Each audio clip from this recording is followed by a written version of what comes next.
السلام علیکم ناظرین، میں طارق اسماعیل ساغر آپ کی خدمت میں کچھ اہم گزارشات کے ساتھ۔ ناظرین، حال ہی میں امریکن نائب وزیر خارجہ نے پاکستان اور انڈیا کا دورہ کیا تھا۔ انہوں نے صدر ٹرمپ کو جو رپورٹ پیش کی ہے وہ بہت خوفناک اور لرزا دینے والی ہے، جس میں انہوں نے صدر ٹرمپ سے کہا ہے کہ انڈیا اور پاکستان کے درمیان کسی وقت بھی ایک بڑی جنگ ہو سکتی ہے جس کا آغاز بھارت کی طرف سے کیا جائے گا۔ ناظرین، اس بیان کا پس منظر تو بہت واضح ہے۔ دیکھیں، میں آپ سے کبھی کوئی ایسی سنسنی خیزی پھیلانے والی یا اس طرح کی عجیب و غریب باتیں نہیں کیا کرتا، لیکن میں حقائق کے بنیاد پر آپ سے 2-3 باتیں ضرور کرنا چاہوں گا۔ سب سے پہلی بات یہ ہے کہ اس وقت بقول وزیر اعظم عمران خان کے بھارتی وزیر اعظم کی حیثیت ایک ایب نارمل وزیر اعظم کی ہے۔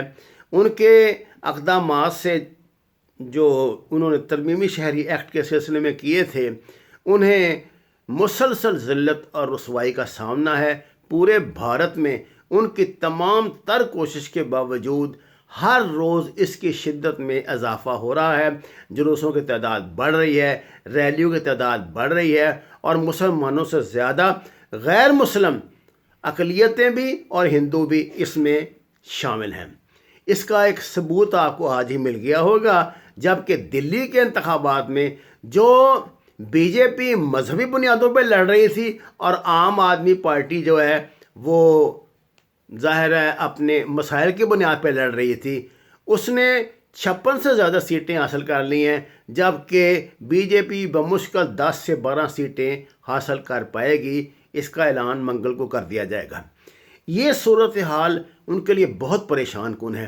اس سے پہلے بھی 2-3 اسٹیٹس میں وہ انتخابات ہار چکے ہیں، اور اب انہوں نے اچانک سکھوں کی طرف ایک توجہ کی ہے۔ مثلاً آپ کو علم ہے کہ آج کل کبڈی کا انٹرنیشنل ٹورنامنٹ پاکستان میں ہو رہا ہے۔ انڈیا کی سرحد عبور کر کے انڈیا کی کبڈی ٹیم پاکستان آئی ہے۔ آج کی تازہ ترین اطلاع یہ ہے کہ بھارتی حکومت نے اس کبڈی ٹیم کے خلاف تحقیقات شروع کر دی ہیں کہ یہ بغیر اجازت کے پاکستان کیسے گئے۔ آپ اندازہ فرمائیں، کیا کسی ملک کی ٹیم کی یہ مجال ہے کہ وہ اور ملک میں بھارت جیسا ہو اور وزیر اعظم ہو ان کا مودی جیسا کہ وہ اس کی اجازت کے بغیر پاکستان چلے جائیں؟ سوال ہی پیدا نہیں ہوتا۔ ناظرین، ادھر اس جو ابھی میں نے آپ سے عرض کیا کہ اس تحقیقات کی وجہ کیا ہے، اس کی وجہ ہے اس کبڈی ٹیم کے سکھ کیپٹن کا بیان، جس نے یہ کہا ہے کہ پاکستان میں انہیں اپنے گھر والا ماحول ملا اور یہاں کوئی سیکورٹی تھریٹ نہیں ہے، اور وہ اپنی خوشی کا اظہار بھی کھل کر نہیں کر سکتے۔ انہوں نے اس ٹورنامنٹ کو ساری دنیا کی کبڈی کے کھلاڑیوں کے لیے ایک بلیسنگ قرار دیا، اور یہاں ان کا جو شایان شان استقبال ہوا وہ بہت خوبصورت یادیں لے کے پاکستان سے جائیں گے۔ ایک تو ان کا بیان آ گیا، جس کے بعد پھر اچانک بھارتی حکومت کو یاد آیا ہوگا کہ اوہ یہ تو بغیر اجازت کے پاکستان کی سرحد، انڈیا کے انٹرنیشنل سرحد عبور کر کے پاکستان میں چلے گئے ہیں۔ میرا خیال ہے کہ بادل حکومت کی بھی تھوڑی سی کم بختی آنے والی ہے۔ دوسرا جو بہت ہی اہم ناظرین واقعہ ہے وہ یہ ہے کہ آپ کو پتہ ہے پرسوں گل پورب تھا سکھوں کا، اور ترن تارن امرتسر کے نزدیک سکھوں کا سب سے زیادہ مقدس یہ سمجھیے کہ مذہبی مقام ہے۔ یہاں پہ وہ مقدس تالاب ہے جس سے اصل میں سکھ مذہب کا آغاز ہوا تھا۔ اس مذہبی جلوس کو جو روایتی طور پہ ہر سال نکالا جاتا ہے، اس میں بہت بڑا دھماکہ ہوا ہے، جس دھماکے میں اب تک کے اطلاعات کے مطابق 8 یا 9 سے زیادہ سکھ مارے جا چکے ہیں۔ اچھا ناظرین، بات عجیب و غریب ہے کہ سکھوں نے اس جلوس کی حفاظت کی ذمہ داری خود لینے کی کوشش کی اور حکومت کو باور کروایا تھا کہ آپ تکلیف نہ کریں، ہم اپنی حفاظت خود کر لیں گے۔ لیکن حکومت بضد رہی کہ نہیں آپ کی حفاظت ہم نے کرنی ہے، اور انہوں نے حفاظت ایسی کی کہ دھماکہ کروا کے 8-9 سکھوں کو مار دیا ہے، درجنوں زخمی ہیں، اور جن میں سے 3-4 زخمیوں کی حالت جو ہے وہ خطرے سے باہر ابھی تک نہیں ہوئی۔ حکومت کا یہ استدلال ہے کہ یہ دھماکہ دراصل ایک ٹرالی میں ہوا تھا جو اس جلوس کے اندر موجود تھی، جبکہ سکھ اس کو غلط قرار دیتے ہیں۔ ان کے ماہرین کا کہنا ہے کہ باقاعدہ یہ ٹریپ لگا کے دھماکہ کیا گیا ہے، جلوس کے راستے میں بارود بچھا کے مائنس لگا کر یہ بہت خطرناک دھماکہ کیا گیا ہے، جس کا یہاں تصور بھی نہیں کیا جا سکتا تھا، کیونکہ یہ سکھ اکثریت کا علاقہ ہے، اور اس وقت آپ کو پتہ ان کی فضا جو ہے وہ خالصتان کے حق میں ہو رہی ہے۔ گو کہ وہ ہنگامہ آرائی نہیں کرتے، لیکن وہ پولیٹیکلی بہت اب اویئر ہو چکے ہیں۔ دوسری بات یہ ہوگی، اور تیسری بات جو ناظرین، ان میں 3 باتیں میں نے آپ کو بتائی ہیں۔ ایک تو مسلسل ترمیمی شہری ایکٹ پہ جو جوتے پڑ رہے ہیں مودی گورنمنٹ کو، دوسری وجہ جو ہے وہ سکھوں کے ساتھ جو انہوں نے اب پنگے لینے شروع کر دیے ہیں، جیسے ٹیم کو بھیج کر تو اب اس کے خلاف تحقیقات شروع کر دی ہیں، اور یہ جنہوں نے سکھوں کا یہ دھماکہ کیا ہے یہ بہت تباہ کن بات ہوگی۔ وہ جتنے بھی کوشش کر لیں اس کا الزام پاکستان پر تو آنے سے رہا، کیونکہ سکھوں کو کیا انڈیا کی اقلیت، ہر اقلیت کو پتہ لگ گیا ہے۔ یہ پلوامہ سے سلسلہ شروع ہوا ہے ناظرین، آپ کو پتہ ہے کہ پلوامہ پہ حکومت نے بڑی پلاننگ کے ساتھ فالس فلیگ آپریشن کیا تھا، لیکن نتیجہ کیا نکلا کہ کسی بھی انڈین سٹیزن نے اس میں پاکستان کی شمولیت ماننے سے انکار کر دیا، اور ان کے اپنے جو اسکالرز ریسرچ کے لوگ ہیں، جو ان کے اپنے تحقیقات کرنے والے لوگ ہیں، انہوں نے یہ ثبوت دیا کہ یہ ساری کارروائی RSS کی ہے، جس نے بطور خاص ایک خاص اقلیت کو اس جلوس میں نشانہ بنایا تھا۔ ناظرین، پورے بھارت میں کی فضا اس وقت مسموم ہے، انڈیا کی تجارت کو زبردست دھچکا لگا ہے، اکانومی ان کی تباہ ہو رہی ہے، اور دنیا کی جتنی بھی ریٹنگز ہیں ان میں وہ پاکستان سے بہت نیچے جا رہے ہیں۔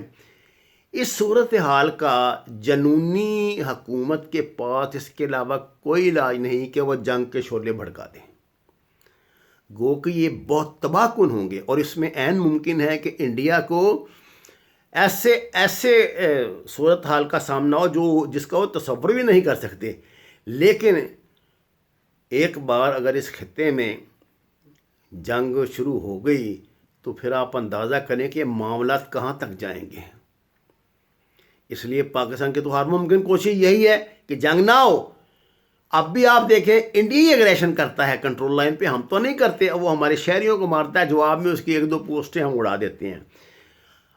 ناظرین، بھارتی چیف اور آرمی سٹاف کی جو پچھلے ہفتے صدر وزیر اعظم مودی کے ساتھ میٹنگ ہوئی تھی، اس میں اس نے اس کو صاف بتا دیا تھا کہ بھائی جو آپ بڑکے شڑکے مار رہے ہیں وہ چکر کوئی نہیں ادھر رہا، آپ پاکستان پہ 11 دن میں تو کیا 1100 سال میں بھی پاکستان کا کچھ نہیں بگاڑ سکتے انشاءاللہ، کیونکہ انڈیا کے فوج کے اندر عملاً بغاوت ہو چکی ہے۔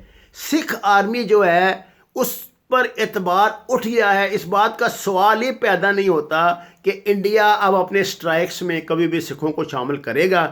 انڈیا اب سکھوں کو چھونیوں تک ہی محدود رکھے گا یا انہیں نارتھ میں بھیجے گا۔ اس سرحد پر جو کنٹرول لائن اور پنجاب کی سرحد ہے وہ سکھوں کو کبھی پاکستان کے خلاف میدان میں نہیں اتارے گا، کیونکہ وہ یہ بات جانتا ہے کہ وہ اپنے مذہبی جذبات کے ہاتھوں مجروح ہو کر پاکستان کے خلاف کوئی کارروائی نہیں کریں گے۔ عین ممکن ہے کہ وہ اپنی بندوقوں کو رخ خود بھارتی فوج کی طرف نہ کر دیں، جس کے زیادہ امکانات ہیں، اور آپ کو پتہ ہے کہ بھارتی انٹیلیجنس کی یہ رپورٹس GHQ کو دی جا چکی ہیں۔ یہی وجہ ہے کہ ادھر ہماری سرحدوں پر جتنی بھی سکھ ڈپلائمنٹ تھی وہ ساری اٹھا کے انہوں نے وہاں دوسری یونٹیں کو لے آئے ہیں، دوسری ریجمنٹس کو لے آئے ہیں۔ ناظرین، یہ چھوٹا سا ایک منظرنامہ ہے جو میں نے آپ کو دکھایا ہے۔ اب بات یہ ہے کہ اس وقت امریکہ جس طرح افغانستان میں پھنسا ہوا ہے معاملات پہ، جس طرح ایران کے ساتھ اس کی پنگے بازی ہو رہی ہے، اور جس طرح کے واقعات ادھر اس خطے میں پیش آ رہے ہیں، وہ ابھی امریکہ کو روک رہے ہیں کہ یہاں کوئی بڑا اقدام نہ ہو، کیونکہ امریکہ کی اٹموسٹ کوشش یہ ہے کہ وہ اپنی جان بچا کے یہاں سے نکلے، بعد میں جہنم میں جائے کیا ہوتا ہے کیا نہیں ہوتا۔ کیا امریکن اس کوشش میں کامیاب ہو جائیں گے؟ پاکستان کی شمولیت کے بغیر اس کامیابی کا تصور ہی نہیں کیا جا سکتا۔ امریکہ بری طرح پھنس چکا ہے، وہ جانتے ہیں کہ مودی ان کے کنٹرول سے باہر ہو رہا ہے، لیکن وہ کچھ نہیں کر سکتے۔ ناظرین، صورتحال گو کہ بڑی الارمنگ ہے، لیکن آپ یقین جانیے کہ پاکستان آرمی بہت مضبوطی کے ساتھ اور بڑے مضبوط قدموں کے ساتھ کھڑی ہے، منتظر ہیں کہ جیسا ہی بھارت کی طرف سے کوئی بڑی چھوٹی کارروائی ہو، اس کو فروری والا جواب ہی دیا جائے۔ ناظرین، یہ میرا آفیشیل چینل ہے، آپ سے درخواست ہے اس کو سبسکرائب کریں، لائک کریں اور زیادہ سے زیادہ شیئر کریں، تاکہ کوئی سچی بات بھی ہمارے لوگوں تک پہنچ سکے۔ وما علینا الا البلاغ۔